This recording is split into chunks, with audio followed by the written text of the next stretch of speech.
이 시간 하나님께서 이 시대에 아름답게 사용하시는 우리 목사님 나오셔서 고난을 극복하는 삶이라는 제목의 말씀을 가지고 말씀을 전가하실 때 큰 은혜 받으시기 바랍니다. 기도하시겠습니다. 하나님 감사합니다. 하나님께서 우리 안산 비전교회를 축복하여 주셔서 아버지 하나님이여, 코로나19로 인해서 참으로 어려운 이러한 시대에 아버지 우리가 이 시간 모여서 하나님 앞에 예배드리게 됨을 감사합니다. 또 가정에서 방송으로 영상으로 실시간으로 함께 예배드리는 모든 성도들에게도 함께하여 주셔서 이 시간 예배드림이 우리에게 감사가 되게 하여 주시고 축복이 되게 하여 주시며 은혜가 되게 하여 주시옵소서. 말씀의 세미한 음성을 듣는 귀한 시간이 되게 하여 주시옵소서. 예수님 이름으로 기도합니다. 아멘. 할렐루야. 네. 추석 명절이 오늘 이제 연휴가 끝나는데 우리 성도들이 이렇게 얼굴을 뵙게 되어서 너무나 감사합니다. 하나님의 은혜와 사랑이 오늘 주일 예배 함께 나와서 예배드리는 모든 성도들과 또 가정에서 예배드리는 모든 성도들 가정 위에 또 우리 성도들 모든 성도들 위해 주의 사랑과 은혜가 날마다 넘치시기를 주님의 이름으로 축원드립니다.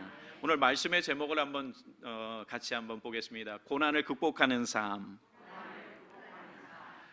지금 베드로 사도는 베드로 전서를 통해서 그 전체적인 그런 베드로 전서의 주제가 뭐냐면 고난이에요. 고난 속에서 우리의 신앙의 삶을 어떻게 살아가야 할 것인가 하는 것을 이 말씀을 통해서 우리에게 교훈해 주고 있습니다.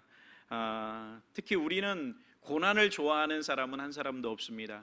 그냥 그 형통한 것, 그리고 잘 되는 것, 그리고 복 받는 것, 이것 좋아하는 것이 우리 대부분의 모든 사람들의 모습입니다. 그러나 성경 속에서는 분명히 고난이 우리에게 뭐라고 말씀했느냐면 유익이다라고 그렇게 말했어요. 고난이 축복이라고 말하고 있습니다. 그래서 오늘 이 본문 말씀 속에서도 베드로 사도는 우리에게 말하고 있습니다. 지난주에는 고난 중에도 우리가 가정생활을 어떻게 해야 하는가, 그래서 특별히 불신 남편이 있는 그런 가정 속에서 그 아내가 그 남편을 어떻게 섬기고 가정을 어떻게 섬기고 그리고 신앙생활을 어떻게 해야 하는가 하는 것을 성경을 통해서 베드로 사도는 우리에게 권면해 주었습니다. 오늘 말씀 속에서는 사도 베드로는 고난을 예견하면서 고난의 때에 이 시대를 살아가고 있는 우리를 향해서 하는 그러한 교훈의 말씀이라고 생각이 듭니다. 그 당시 고난 속에서 이 고난을 통해서 그 고난을 이겨낼 때 하나님께서 어떠한 축복을 더하여 주시는가 하는 것을 오늘 본문 말씀을 통해서 우리에게 교훈해 주고 있습니다. 우리가 날마다 주님의 말씀을 통해서 어려움을 이겨내고 또 신앙의 아름다운 열매를 맺어가시는 우리 성도들 되시기를 주님의 이름으로 축원드립니다. 베드로전서 전체의 3장의 그 주제가 뭐냐면요, 고난을 통해 얻는 축복입니다. 그러니까 이 말씀을 통해서 3장 이 말씀을 통해서 우리는 고난을 통해서 어떻게 축복의 삶을 살아야 하는가를 깨닫는 우리 성도들 되시기를 주님의 이름으로 축원드립니다. 고난이 어떻게 우리에게 축복이 될 수 있을까? 좀 아이러니하죠, 그렇죠? 고난이 어떻게 우리에게 축복이 될 수 있을까? 기쁨이 될 수 있을까? 독일의 시인 괴테는 이렇게 말했습니다. 고난이 남기고 간 뒤를 보라. 앞에 있는데 한번 좀 넘겨봐 주세요. 고난이 남기고 간 뒤를 보라. 우리 같이 한번 볼게요. 시작. 고난이 남기고 간 뒤를 보라. 그 고난의 발자국들이 지나간 자리가 기쁨으로 가득 차고 넘치게 된다. 지금 이 괴테라고 하는 이 시는 고난이 지나가면 자리가 남는데 그것이 축복이라는 거예요. 기쁨이라는 거예요. 이게 이해가 됩니까? 그리고 또 미국의 정신과 전문의 에릭 린드맨이라고 하는 사람이 설문조사를 했어요. 어떤 설문조사를 했느냐면은 그 고난이 축복이 될 수 있는가 하는 이러한 그 설문조사를 했어요. 그랬더니 그 대답에 고난당하는 사람들의 85%가 뭐라고 말했냐면 자신의 고난이 축복이 되었다라고 그렇게 말했다는 거예요. 아니, 우리 성도님들이요, 한번 생각을 해보세요. 고난이 어떻게 축복이 될 수 있는가? 고난을 당했던 사람들을 향해서 설문조사를 하니까 85%가 고난이 뭐가 되었다고요? 축복이 되고 기쁨이 됐다라는 거예요. 그런데 그 이유가 있어요. 그 설문조사에서 첫 번째 그 이유가 뭐냐면요, 고난 때문에 나쁜 습관을 고쳤다는 거예요. 두 번째는 뭐냐면 고난 때문에 가정과 신앙이 회복됐다는 거예요. 세 번째는 고난을 극복하기 위해서 노력했더니 원망과 불평, 이러한 것이 변화되어서 그 인생의 새로운 감사를 배웠다는 거예요. 감사의 삶을 살게 되었다는 거예요. 이 정도 되면은 고난이 유익이 된 거죠. 고난이 기쁨이 되고 축복이 되어진 거죠. 그러니까 우리는 하나님을 바라보면서 날마다 우리가 고난당하는 것이 내게 하나님이 나를 버리신 것이 아니라 내게 유익이라는 것을 우리는 깨달으시기 바랍니다. 시편 기자도 말씀했잖아요. 고난이 내게 뭐라고요? 유익이라. 고난을 통해서 뭘 배웠어요? 하나님의 율례를 배웠다라고 그렇게 성경은 우리에게 말씀해주고 있습니다. 고난을 통해서 우리는 그 고난을 극복하시는 성도들 되시기를 주님의 이름으로 축원드립니다.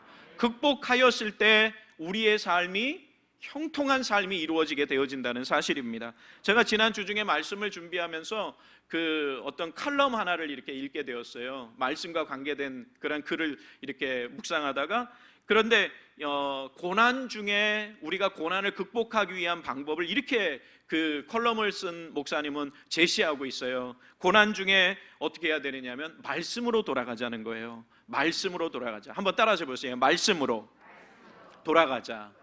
두 번째는 뭐라고 컬럼 주제로 이렇게 말씀하느냐면 소망을 잃지 말자, 이렇게 얘기하더라고요. 오늘 우리 읽은 15절 말씀에도 이렇게 말했어요. 너희 마음에 그리스도를 주로 삼아 거룩하게 하고 너희 속에 있는 소망에 관한 이유를 묻는 자에게는 대답할 것을 항상 준비하되 온유와 두려움으로 하고, 여기 보니까 소망에 관한 이유를 묻는 자들에게 뭐 하라고요? 대답할 것을 준비하라는 거예요. 이것은 뭐냐면 우리의 삶에서 고난과 어려움이 있을지라도 우리가 뭘 가지라는 거냐면 소망을 잃지 말라는 거예요. 소망의 말을 준비하고 다니라는 거예요. 그렇잖아요. 내가 지금 고난이 있어요. 어려움이 있어요. 그런데 누가 물어요. 아유, 그 어려움 속에서 어떻게 소망을 가질 수 있습니까? 라고 이렇게 묻는다면 내 마음 속에 뭐냐면 신앙 안에서 대답할 말을 준비하라는 거예요. 이것이 사도 베드로가 권면하는 말씀이에요. 그런데 그 대답하는 말은 온유와 뭐로 하라고요? 두려움으로 하라는 거예요. 사랑 우리 성도님들이요, 우리가 고난 중에도 고난을 이기는 방법은 뭐냐면요, 소망을 잃지 않는 거예요. 세 번째는 그 컬럼에서 뭐라고 했느냐면 기도하고 또 기도하라는 거예요. 사랑 우리 성도님들이요, 고난이 있을 때는 우리가 누구한테 얘기하겠어요? 하나님 앞에 나와서 간절히 부르짖으시기 바랍니다.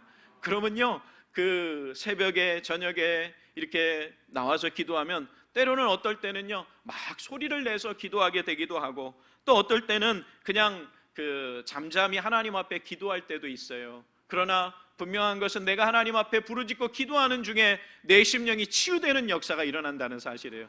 이거는 경험해 본 사람만 알아요.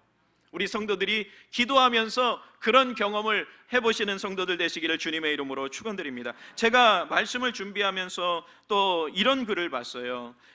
미국 심리학회 실장인 시드니 스미스 박사라고 하는 사람이 기도와 치유에 관한 연구를 했어요. 기도와 치유와 관련해서요. 그런데요, 시드니 스미스 박사는 놀라운 그런 결과를 이렇게 발견했다고 말을 해요. 그건 뭐냐면요, 기도하는 사람이 기도하지 않는 사람들보다 치유가 빨리 나타난다는 거예요. 그러니까 질병이 났어요. 그런데 기도하면서 치료받는 사람이 기도하지 않는 사람보다 빨리 치료가 된다는 거예요.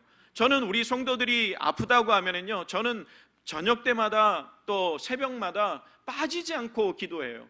하나님, 우리 아무개 권사님, 아무개 장로님, 아무개 집사님, 하나님 빨리 낫게 하여 주시옵소서, 기적의 손길이 비추어지게 하여 주시옵소서라고 기도해요. 그런데 저는 이 치료가 빨리 나타나는 것을 많이 보게 돼요. 그렇듯이 이 시드니 스미스 박사는요, 기도하는 사람이 기도하지 않는 사람보다 더 빨리 치유된다라고 하는 이런 결과를 이야기하고, 또요 묵상으로 기도하는 것보다 소리 내어서 뜨겁게 기도하는 그러한 사람들이 더 빨리 치유되는 그러한 은혜를 보게 되었다라는 것을 이 사람은 말하는 것을 보았습니다. 사랑 우리 성도님들이요, 우리는 그렇습니다. 우리는 고난이 있을 때, 어려움이 있을 때에 이것을 극복하기 위해서 하나님 앞에 간절히 기도하는 우리 성도들 되어주시기를 주님의 이름으로 축원드립니다. 오늘 본문에서 고난을 이기기 위해서, 극복하기 위해서는 사도 베드로는 어떻게 권면하고 있느냐면요, 첫 번째 우리 같이 한번 볼게요. 고난을 극복하는 삶 첫째는요, 같이 한번 볼게요. 시작. 고난을 극복하는 삶 첫째는 형제를 사랑하는 삶입니다. 좀 이 말씀을 묵상하다 보면은요, 우리가 생각하는 것하고 좀 거리가 있다라는 생각이 들어요. 우리는 고난을 이기기 위해서는 뭐예요? 뭐를 막 해야 되는 것처럼 느껴지는데, 사도 베드로는 우리 8절 말씀을 통해서 우리에게 어떻게 권면하고 있느냐면 형제를 사랑하는 삶을 살라라고 그렇게 말하고 있어요. 우리 한번 8절 말씀 다 같이 다시 한번 읽어보겠습니다. 시작. 마지막으로 말하노니 너희가 다 마음을 같이하여 동정하며 형제를 사랑하며 불쌍히 여기며 겸손하며. 할렐루야. 이 말씀 속에서 이 베드로 전서는 모두 몇 장으로 되어 있습니까? 제가 지금 뭐를 가리키고 있어요? 예, 베드로 전서는 5장으로 되어 있어요. 그런데 지금 오늘 우리가 본문을 읽은 이 말씀은 3장의 중간이에요. 그러면은 지금 끝이 아직 보이고 있지 않잖아요. 그런데 벌써 사도 베드로는 마지막으로 뭐를 말하는 거예요? 결론을 이야기하고 있어요. 사랑 우리 성도님들이요, 그런데 고난을 극복하는 그런 삶을 살기 위해서는 8절에 보니까 뭐라고 말하냐면, 8절에 제일 중요한 부분이 뭐냐면 형제를 사랑하며예요. 형제를 사랑하며. 사랑 우리 성도님들이요, 우리는요 고난을 극복하기 위해서 형제를 사랑하고 어떤 삶을 살아야 되느냐면 마음을 같이 하는 삶을 살아야 될 줄 믿습니다. 4가지를 이야기하고 있어요. 마음을 같이 하고, 동정하며, 그리고 불쌍히 여기며, 뭐하라고요? 겸손하며. 이 4가지를 지금 이야기하고 있는 것을 보게 됩니다. 그러면은요, 이 말씀 속에서 마음을 같이 한다라고 하는 것이 뭘까? 우리 마음을 같이 한다라고 할 때 뭔가 이렇게 머릿속에 그려지는 것이 있잖아요. 헬라어로 말씀을 같이 한다, 마음을 같이 한다라고 했을 때 이 말을 호모라고 이야기해요. 호모. 그런데 우리 오늘날 이 호모라고 하는 이 단어가 들어가는 말을 별로 좋아하지 않습니다. 왜냐하면은 이 단어가 좀 왜곡되게 사용되어졌기 때문에 그래요. 그런데 이 말은 절대 나쁜 말이 아니고요. 뭐냐면은요, 이 말의 의미는 질적인 일치예요. 그리고 동질성이라는 거예요. 우리 성도들은 마음을 같이 하여서 이렇게 질적으로 하나가 되는 그러한 은혜가 있으시기를 주님의 이름으로 축원드립니다. 어려움이 있는 형제, 어려움을 당하는 그러한 우리 자매, 우리 성도들이 있다면은 우리는 마음으로 하나가 되어서 위로하고 격려하는 우리 성도들이 다 되어야 될 줄 믿습니다. 이것이 뭐냐면은요, 바로 형제를 사랑하라는 거예요. 그래서 우리는 날마다 신앙의 동질성을 가지고 살아가는 우리 성도들 되시기를 주님의 이름으로 축원드립니다. 1979년에 피터 와그너 박사가 Our Kind of People이라고 하는 이 책을 냈어요. 그런데 이 여러 종류의 사람들이라고 하는 이 책에서 어떤 이론을 이야기했느냐면은 사회학의 이론인 동질성 단위 이론이라고 하는 이론을 이렇게 발표합니다. 동질성 단위 이론이라는 것을요. 그런데 이 homogeneous unit principle이라고 하는 이 말은 뭐냐면, 이 말을 교회 성장학에 이렇게 도입을 했어요. 이 피터 와그너 박사는 교회 성장학을 이렇게 완성한 그러한 사람이라고도 알려져 있어요. 그런데 교회가 성장하기 위해서는 동질성 단위 이론이 잘 이루어질 때 교회가 성장한다라는 거예요. 이 말은 다시 말하면 뭐냐면은 동질성 단위 이론은 뭐냐면 유사한 상징과 그리고 또 관습, 문화, 습관을 가진 사람들이 함께 모이잖아요. 그러면 그 모임은 뭐와 같이 느끼느냐면 그 구성원들이 가정에 온 것 같은 편안함을 느끼게 된다는 거예요. 이게 뭐냐면 동질성이라는 거예요. 그러니까 우리 성도들이 교회에 오면은 같은 마음이 되어졌을 때, 동질성을 가지고 모였을 때에 가정에 온 것과 같은 편안함이 있어야 돼요. 그런 은혜가 우리 안산 비전교회에 있으시기를 주님의 이름으로 축원드립니다. 그렇죠? 예, 교회 오시면 편안하시죠? 이게 우리가 하나 되는, 마음이 하나 되는 그런 원리예요. 그래서 우리의 생각이나 가치관이나 어떤 공통점이 우리의 마음을 편안하게 만들어주는 이 동질성의 원리가 우리 교회를 부흥시키는 그런 원리라고 이 피터 와그너 박사는 이야기한 거예요. 사랑하는 우리 성도님들이요, 우리 교회는 마음을 같이 하는 성도들이 많이 있으시기를 주님의 이름으로 축원드립니다. 그래서 우리는 하나입니다. 무엇으로 하나입니까? 예수 그리스도의 신앙 안에서 우리는 하나가 되어야 된다는 사실입니다. 그런데요, 우리 이것이 잘못되면 어떻게 되냐면 끼리끼리가 돼요. 그래서 이것을 경계하면서 하는 말이 뭐냐면요, 마음을 같이 한다고 해서 비본질, 잘못된 가치의 마음을 같이 해서는 된다고요, 안 된다고요? 안 돼요. 우리는 뭐냐면요, 신앙이 본질이어야 돼요. 믿으십니까? 예수 그리스도의 믿음이 본질이어야 돼요. 그러니까 같이 한 마음으로 모였어요. 그런데 자꾸만 신앙이 어떻게 되냐면 역행하는 거예요. 신앙을 역행하고 있어요. 믿음으로 살아야 되는데 자꾸만 그 세상적인 생각으로 그 하나 되고 이러한 것을 이끌고 간다고요. 그러면 어떻게 해야 됩니까? 우리는 믿음을 지키기 위해서 박차고 나와야 돼요. 왜냐하면 본질이 뭐냐면 신앙이어야 되기 때문에 그렇다라는 거예요. 그러니까 내 영혼을 죽이는 그러한 길로 걸어가게 될 때에는 우리는 과감하게 하나님을 바라보면서 주님께 나아오는 우리 성도들이 되어야 된다는 사실입니다. 이것이 우리가 마음이 하나가 되어질 때 그 신앙 안에서, 믿음 안에서 우리의 신앙의 본질은 뭐라고요? 예수 그리스도라는 사실입니다. 그 은혜가 우리 삶 가운데 날마다 넘치는 우리 성도들 되시기를 주님의 이름으로 축원드립니다. 8절에 형제를 사랑하라고 하는 이 의미 속에 또 뭐를 이야기하냐면요, 이 동정하며 그랬어요. 너희가 다 마음을 같이하여 동정하며 그랬잖아요. 이 동정이라고 하는 이 말을 우리가 해석하고 잘 의미를 받아들여야 됩니다. 우리 동정이라고 하는 말은 뭐예요? 가난한 사람을 구걸하면서 이러한 것을 우리는 동정하는 거로 이렇게 생각하잖아요. 근데 이 성경 속에서 우리 예전 성경에서는 이 동정이라고 하는 단어를 어떻게 썼냐면 체휼이라고 하는 단어로 썼어요. 그런데 이 체휼하다, 동정하다라고 하는 말은 두 단어가 합쳐진 거예요. 뭐냐면은 쉼파데이스라고 하는 이 단어는 함께하다라고 하는 단어하고 고통을 받다라고 하는 단어가 합쳐진 거예요. 그러니까 이 말은 무슨 말이냐면요, 함께 고통을 받는 거예요. 그러니까 형제를 사랑한다는 것은 뭐냐면요, 내가 그 형제의 고통에 뭐 하는 거예요? 참여하는 거예요. 동참하는 거예요. 그러니까 내가 다른 형제의 고통에 참여해서 함께 뭐 하는 거예요? 고난을 당하는 것, 함께 하는, 이것이 바로 뭐냐면요, 바로 고난을 이길 수 있는 비결이라는 거예요. 사랑하는 우리 성도님들이요, 우리는 신앙 안에서 하나가 되어야 될 줄 믿습니다. 함께 해야 될 줄 믿습니다. 그래서 고난을 당하는 성도들이 있으면은 서로 위로하고 격려하고 위에서 뭐 해야 됩니까? 기도해 주어야 된다는 사실이에요. 우리가 물질적으로 도움은 되지 못한다 할지라도 그 마음을 위로하고 격려할 수 있는 그런 하나님의 사랑을 나누는 그러한 우리 성도들이 되어야 될 줄 믿습니다. 제가 말씀을 준비하면서 이런 글을 봤어요. 우는 자로 더불어 함께 울며 웃는 자로 더불어 함께 웃을 수 있는가?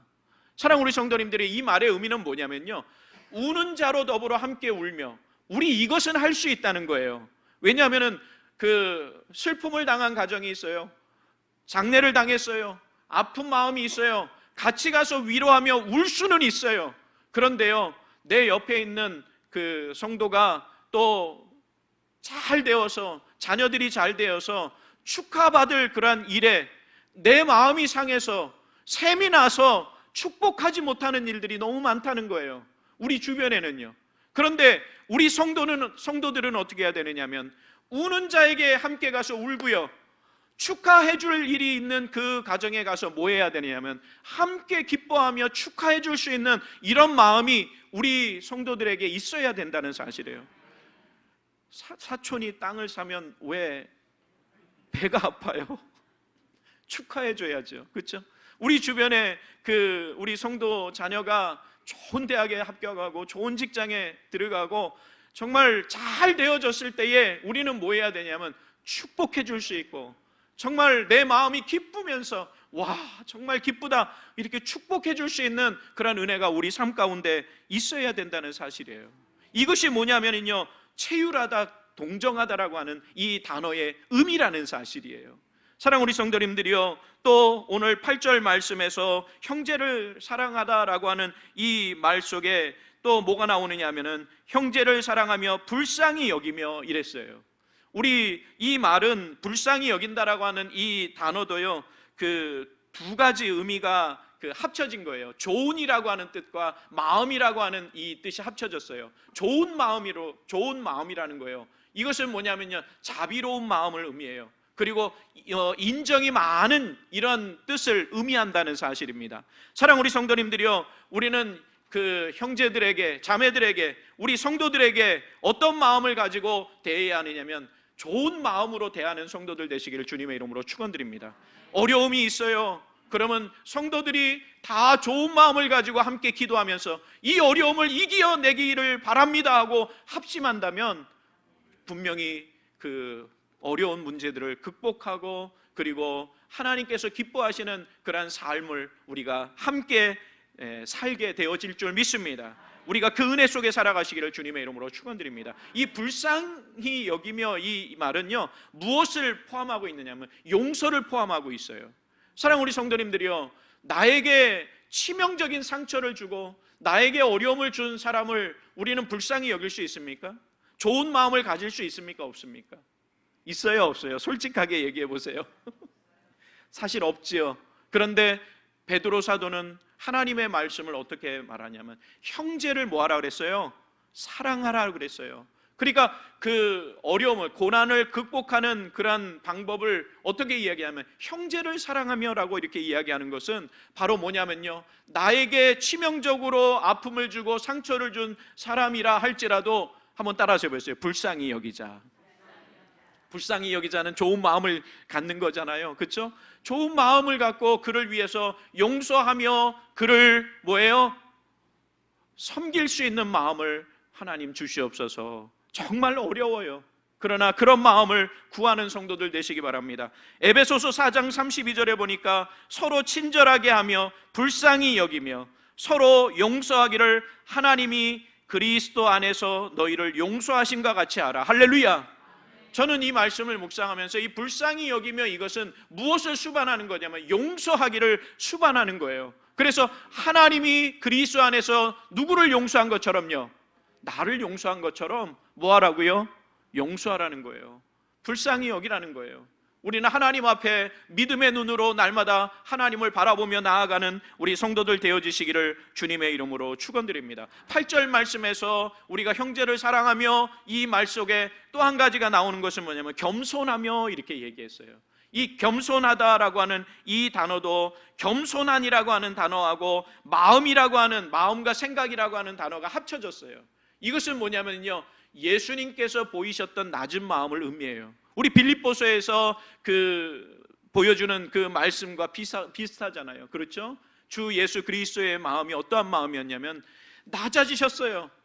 주님께서 하나님이신 주님이 낮고 천한 인간의 몸을 입고 자기 주장하지 아니하시고 이 땅에 오신 그 말씀을 빌립보서에서도 말씀하고 있지 않습니까?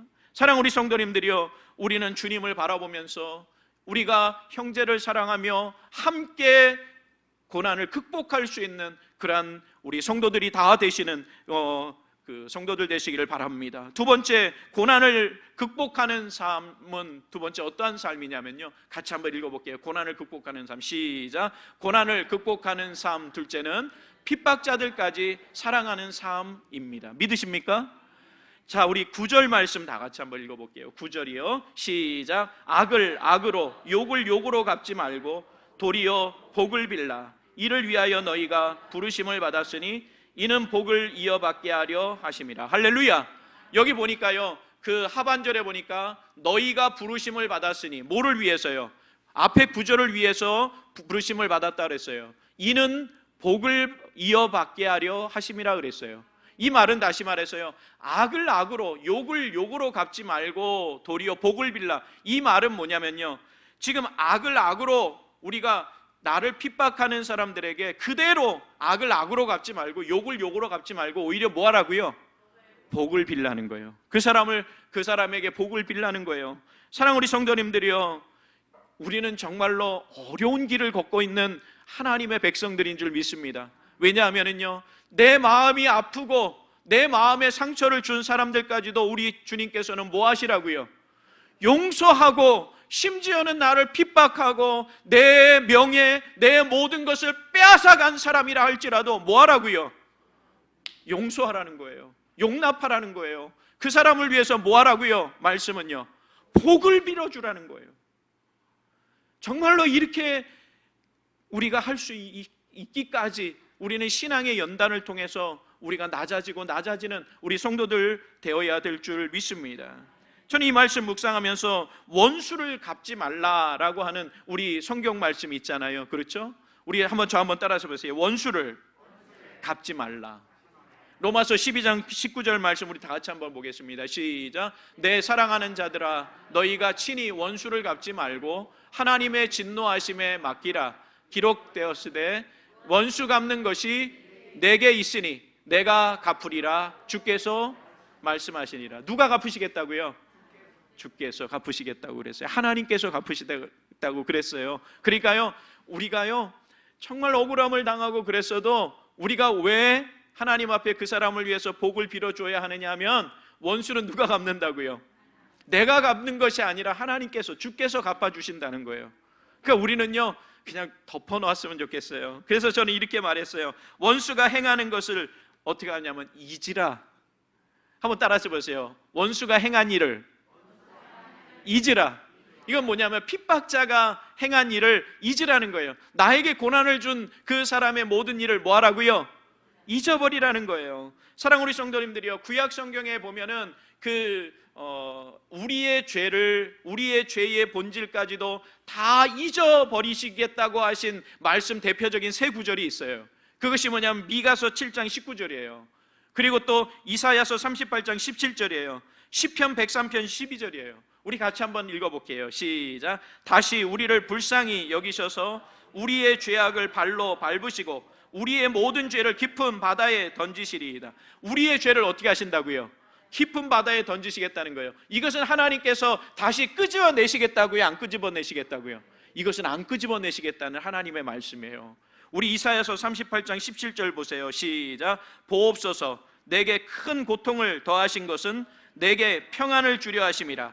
주께서 내 영혼을 사랑하사 멸망의 구덩이에서 건지셨고 내 모든 죄를 주의 등 뒤에 던지셨나이다. 나를요 어떻게 했어요? 평안을 주셨고, 나를 어떻게 하셨어요? 내 영혼을 사랑하셔서 멸망의 구덩이에서 나를 건져주시고, 내 죄는 어떻게 하셨어요? 주의 등 뒤로 던져버리셨어요. 주의 등 뒤로 버리셨다는 것은 다시 그것을 가져오시겠다는 거예요? 잊어버리시겠다는 거예요. 우리의 죄를 잊어버리시겠다는 거예요. 시편 103편 12절 보면은 동이 서에서 먼 것 같이 우리의 죄가를 우리에게서 멀리 옮기셨으며, 할렐루야. 동과 서는 반대예요. 그러니까 우리의 죄를 동에서 서로 옮겨 놓는다는 것은 다시 들춰내겠다는 거예요? 아니에요. 하나님께서는 우리를 용서하여 주시고 예수 그리스도를 이 땅에 보내주셔서 내 죄를 다 어떻게 했냐면 도말시켜 주셨어요. 그리고 나를 용서하여 주시고 구원의 자녀로 만들어 주셨다는 거예요. 다시 들춰내지 않겠다는 거예요. 내 죄를 잊어버리시겠다는 거예요. 그런데 우리는 어때요? 용서하지 못하고 날마다 되씹고 곱씹고 하고 있다는 거예요.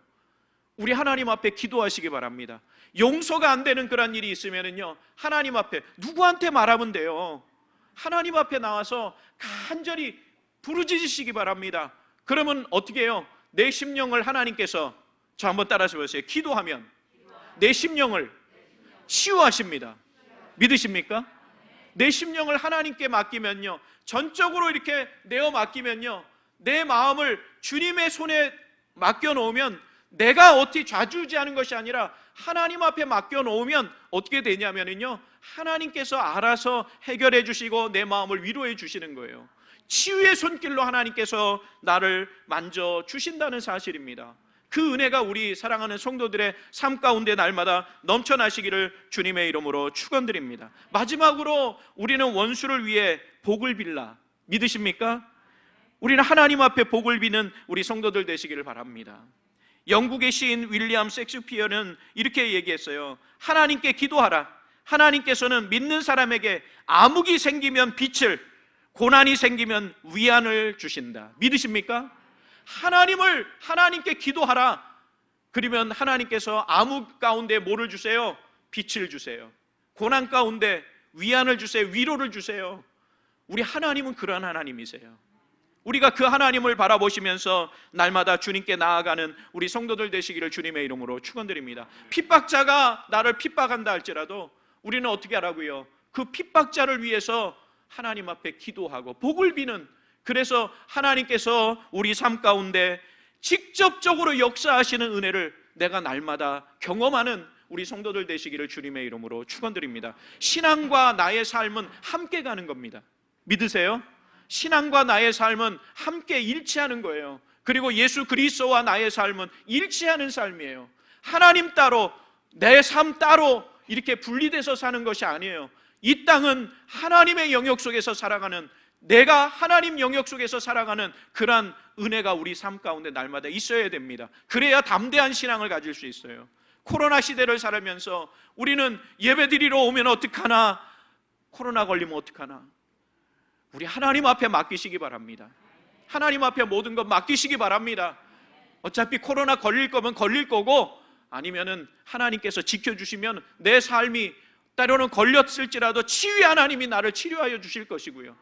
전전긍긍한다고 해서 어떻게 되는 것이 아니잖아요. 하나님 앞에 맡기시기 바랍니다. 하나님이 나를 지켜주실 줄 믿습니다. 우리 성도들을 지켜주십니다. 우리 교회를 지켜주십니다. 하나님께서 우리에게 주실 은혜를 바라보면서 때로는 나를 핍박하는 자들까지도 내가 용납하고 용서할 수 있는 그런 믿음의 자세를 가지고 날마다 살아가시는 우리 성도들 되시기를 주님의 이름으로 축원드립니다.